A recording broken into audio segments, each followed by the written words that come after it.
ഖാന്റെ പാപ്പാന്റെ പേരക്കുട്ടികളുടെ മക്കാമാണ് ഹളർത്താറുണ്ട്. ഖാജ ആസ്ഥാൻ ഹുസൈൻ ഹളർത്ത് എന്നാണ് അറിയപ്പെടുന്നത്. ഈ ഖാജാന്റെ ഈ പേരക്കുട്ടിൻ്റെ മക്കാമിൻ്റെ ഈ മുഖഭാഗത്ത് ഇവിടെ നോക്കി, ഈ മുഖഭാഗത്ത് ഇവിടെ ഒത്തിവെച്ചിട്ടുണ്ട് ഉറുദുവിൽ. പിന്നെ ഖാജാക്ക ചഷ്മേ നൂറ്, ഖാജാന്റെ കണ്ണിലെ പ്രകാശമാണ് ഈ വരുന്നത്.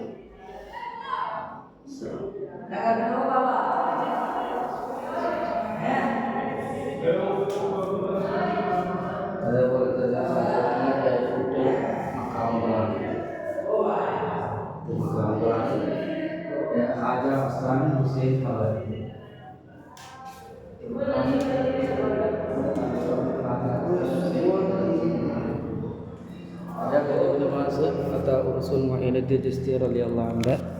പത്താമത്തെ സന്താന പരമ്പരകളിൽപ്പെട്ടവരാണ് ഖാജ ഹുസൈൻ റളിയല്ലാഹു അൻഹു.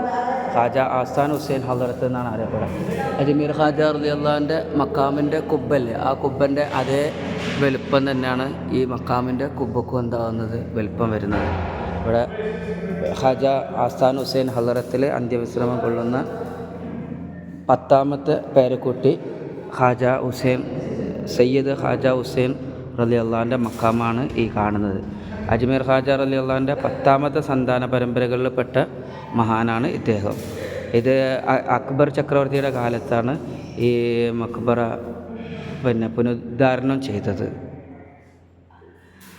ഖാജാൻ്റെ മനാമിൻ്റെ അടിസ്ഥാനത്തിലാണ് മാനവറുകൾ എന്താക്കിയത്, ഇത് പുനർനിർമ്മിച്ചത്. ഇവിടെ അന്ത്യവിശ്രമം കൊള്ളുന്നത് ഖാജ മൈനുദ്ദീൻ ഹസൻ സഞ്ചരി സുമ്മൽ അജ്മീരി ഖദ്ദസല്ലാഹു സിറഹുൽ അസീസ് തങ്ങൾ പാപ്പാൻ്റെ സന്താന പരമ്പരകൾ പേരക്കുട്ടികളാണ് ഇവിടെ. അതായത് അജ്മീർ ഖാജ റളിയല്ലാഹു അൻഹു 2 വിവാഹം കഴിച്ചിട്ടുണ്ട്.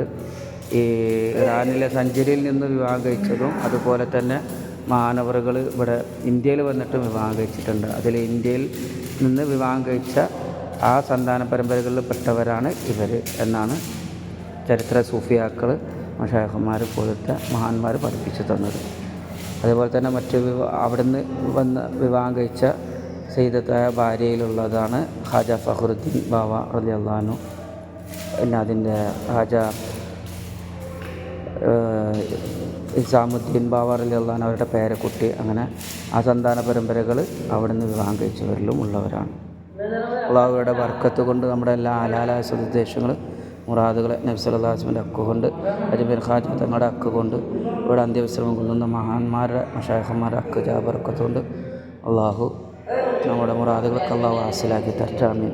പിന്നെ പ്രത്യേകിച്ച് ഈ മക്കാമിലേക്ക് കടന്നു വരുമ്പോൾ നമ്മൾ പ്രത്യേകം ശ്രദ്ധിക്കേണ്ട ചില വിഷയങ്ങളെന്ന് പറഞ്ഞാൽ, ഇവിടെ ഇപ്പോൾ നമ്മൾ ശ്രദ്ധിക്കാതെ വരുന്ന ഈ മക്കാമിൽ നേരെ സ്റ്റെപ്പ് ഇറങ്ങിയിട്ട് നേരെ ഇങ്ങനെ കയറി വരരുത്. ഇവിടെ വേറെ തന്നെ ഒരു മക്കാമുണ്ട്, അത് പ്രത്യേകം അടയാളപ്പെടുത്തിയിട്ടില്ല. മീസാൻ കല്ല് മാത്രം അടയാളപ്പെടുത്തിയിട്ടുള്ളൂ. ഇവിടെ ഒരു മക്കാമുണ്ട്, മക്ബറുണ്ട്. അപ്പോൾ അതുകൊണ്ട് ഈ ചുമര് ചാരിയിട്ടാണ് വരേണ്ടത്. ഇവിടെ 2 മക്ബറകൾ ഉണ്ട്, മഹാന്മാർ അന്ത്യവിശ്രമം. അപ്പോൾ ഈ ചുമര് ചാരിയിട്ട് വരുന്നവർ ശ്രദ്ധിക്കണം.